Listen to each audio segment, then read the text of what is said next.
Lingkungan kerja baru pasti menyajikan cerita baru juga. Apalagi kalau sampai harus tinggal di tempat baru. Kita nggak tahu ada sejarah apa di belakangnya. Fadli akan menceritakan kisah seram ketika di mes berhantu di Tasikmalaya. Oke Mas Fadli, sampai ketemu hari Senin ya, kata Ridwan kepada Fadli. Oke, tapi saya minggu sore udah ada di Tasik. Saya udah ada di mes minggu sore insya Allah. Oh gitu, tapi Mas, kalau minggu sore mes masih kosong, belum pada datang. Biasanya penghuni baru berdatangan hari Senin pagi. Iya, gak apa-apa lah Mas, biar santai. Kalau Senin pagi saya harus berangkat malam dari Jakarta. Tapi kenapa Mas? Gak apa-apa he. Begitu percakapanku dengan Ridwan melalui telepon. Ridwan adalah teman yang baru saja aku kenal. Dia nantinya akan menjadi rekan di perusahaan tempatku bekerja. Aku baru saja diterima kerja di satu perusahaan manufaktur memproduksi plastik. Setelah melalui serangkaian wawancara dan tes dilakukan di Bandung, akhirnya aku diterima bekerja sebagai operator mesin. Iya, aku menjalani wawancara dan tes masuk di Bandung, di kantor perwakilan perusahaan. Jadi sama sekali belum pernah datang mengunjungi lokasi pabrik yang di Tasikmalaya. Aku yang belum menikah dan masih tinggal di rumah orang tua, gak berpikir dua kali untuk mengambil kesempatan ini. Walaupun bukan multinasional, tapi perusahaan ini bukan perusahaan kecil. Memiliki sekitar 500 karyawan. Yang membuatku tertarik mereka memberikan beragam fasilitas. Salah satunya mes tempat tinggal untuk karyawan berdomisili di luar Tasikmalaya, seperti aku ini yang tinggal di Jakarta. Jadi gak perlu pusing memikirkan biaya kos atau kontrak rumah. Singkat kata, aku memutuskan untuk berangkat bekerja mencari nafkah dan tinggal di Tasikmalaya. Tahun 2007. Ini bukanlah pertama kali aku menginjakan kaki di Tasikmalaya. Semasa kuliah dulu sudah beberapa kali datang berkunjung. Kota lintas selatan Jawa Barat. Masih kota kecil, tapi sangat menarik dan nyaman. Seperti yang sudah direncanakan sebelumnya. Pada satu minggu sore, aku sudah sampai di terminal bis Tasikmalaya. Di terminal besar inilah bis yang mengantarku dari Jakarta sampai di perhentian terakhir. Nah, ternyata alamat perusahaanku ini lokasinya agak jauh dari pusat kota. Malah sudah lebih dekat ke Ciamis. Karena itulah dari terminal harus terlebih dahulu 2 kali naik angkot untuk sampai di tujuan. Tapi gak apa-apa. Perjalanan menggunakan angkot di Tasik sungguh dapat dinikmati. Suasananya menyenangkan, tipikal kota kecil yang menawarkan kesegaran udara dan pemandangan. Aku menikmatinya. Sebelumnya, aku sudah bertanya kepada Ridwan mengenai detail perjalanan yang harus aku tempuh. Kata Ridwan, sekitar 1 jam kurang naik angkot seharusnya aku sudah sampai pabrik. Dan benar yang Ridwan bilang, setelah kurang lebih 1 jam perjalanan, akhirnya aku sampai di tujuan. Pagar tembok tinggi dan gerbang besi besar, itulah pemandangan yang pertama kali aku lihat ketika baru turun dari angkot.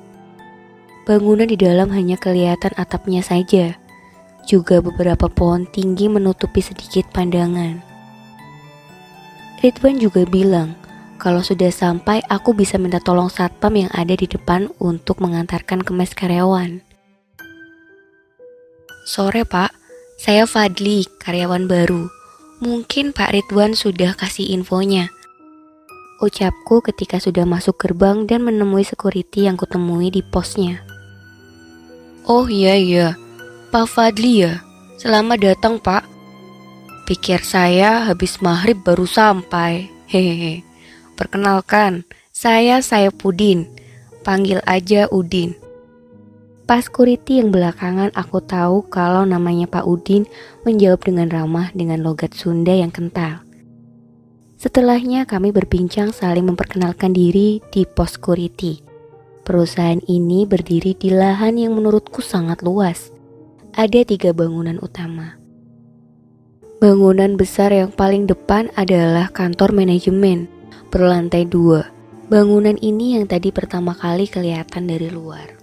Di belakangnya ada bangunan pabrik atau warehouse, ukurannya nyaris sama dengan gedung manajemen, berisi segala mesin yang menghasilkan bahan produksi, yaitu plastik.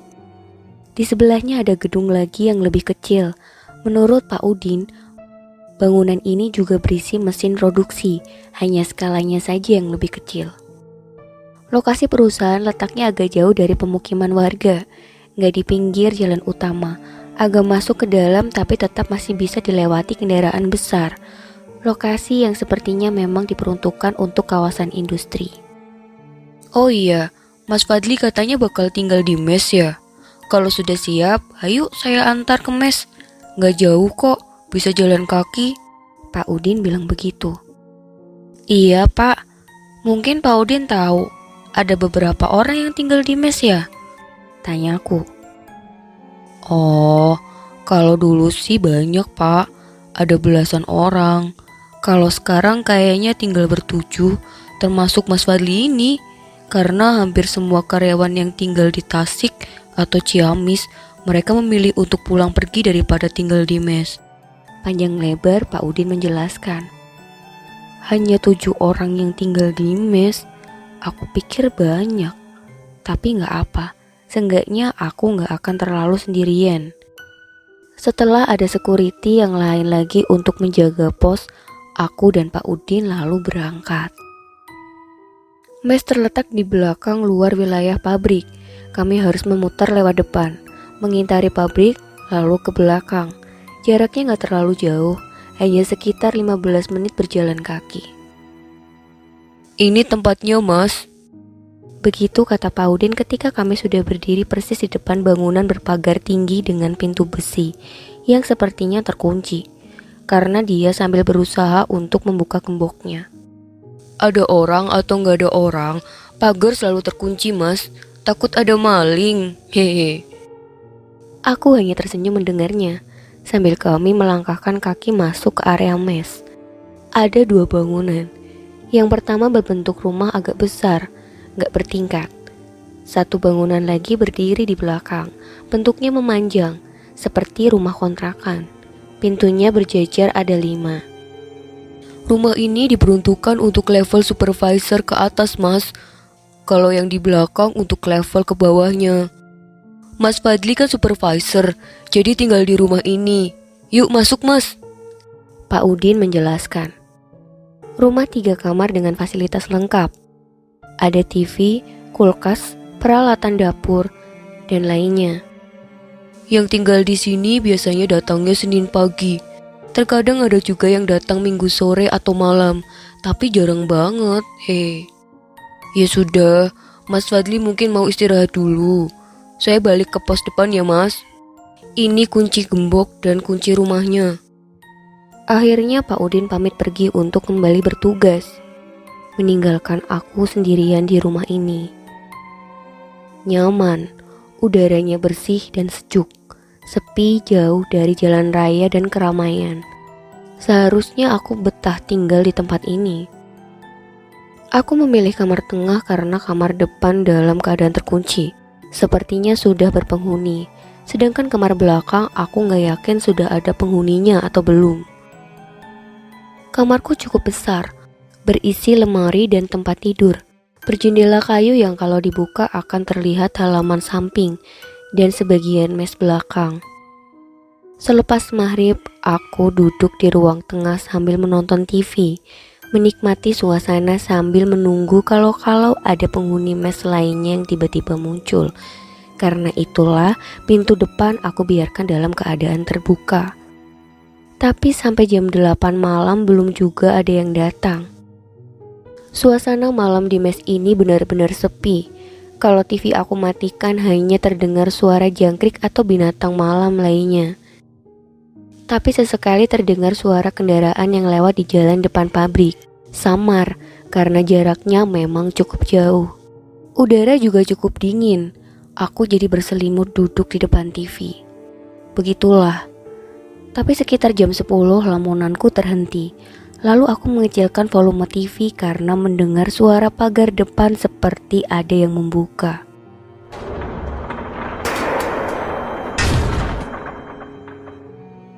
Akhirnya ada yang datang juga, jadi gak sendirian malam ini. Begitu ucapku dalam hati sedikit lega.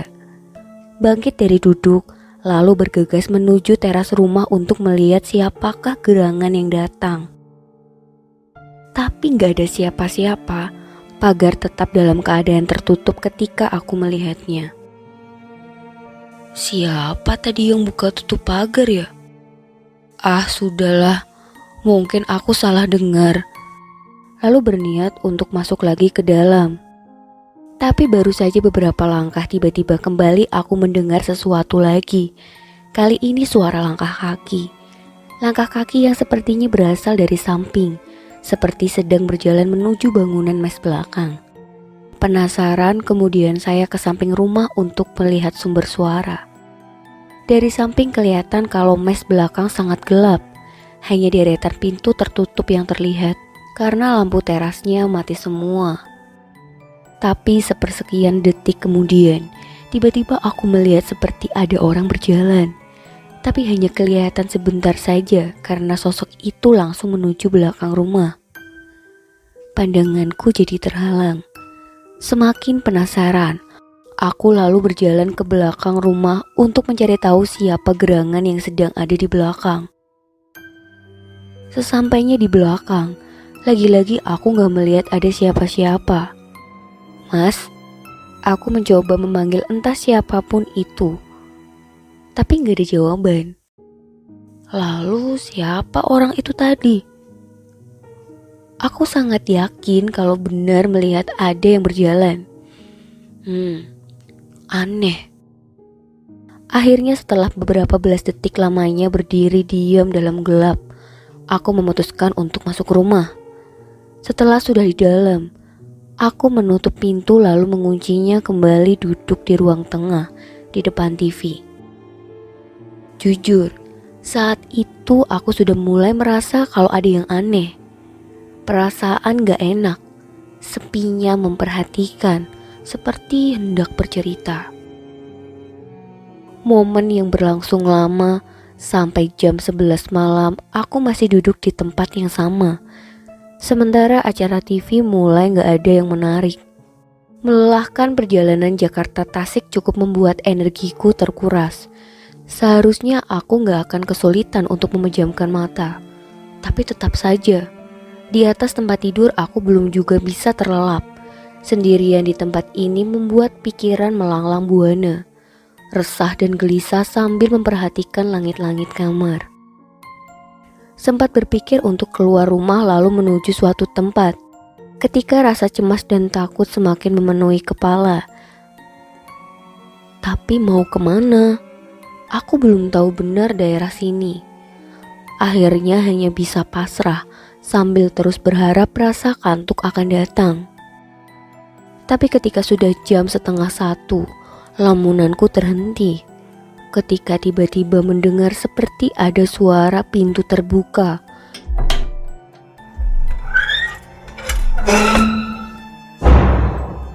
Mendengar dari arah suaranya, aku yakin kalau itu pintu depan. Ada yang membuka pintu depan. Beberapa saat kemudian, pintu kedengaran kembali tertutup.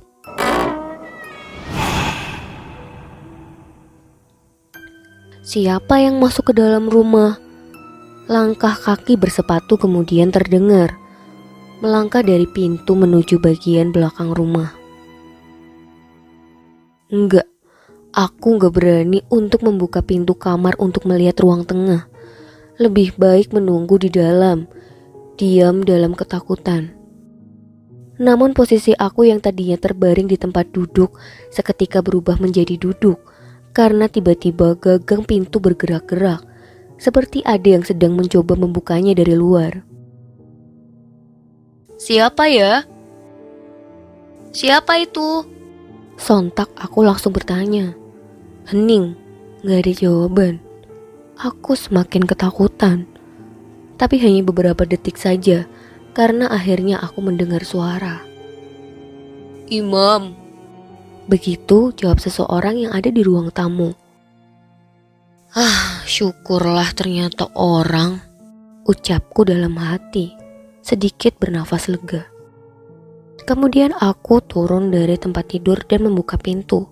Benar, ada seseorang yang sedang berdiri di ruang tengah.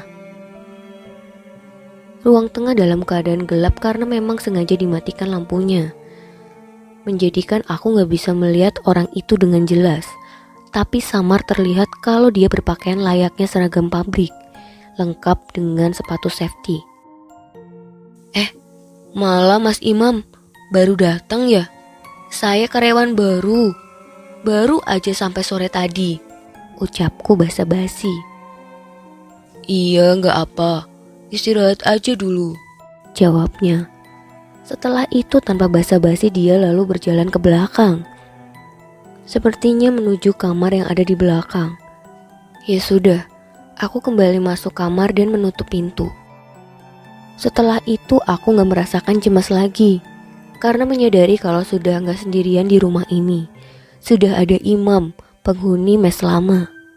Benar, gak lama kemudian aku terlelap. Tidur sangat nyenyak. Jam 4:30 pagi aku sudah bangun, lalu berniat untuk sholat subuh.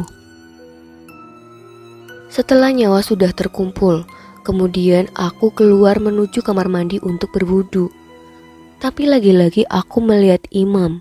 Dia sedang duduk di sofa ruang tengah, duduk menghadap depan rumah. Imam sudah mengenakan seragam pabrik lengkap dengan sepatu. Mas Imam sudah siap berangkat aja. Pagi-pagi amat, Mas. Hehe. Aku basa-basi ketika sedang tepat melintas di sampingnya. Imam hanya menoleh sambil tersenyum, tidak berkata apa-apa.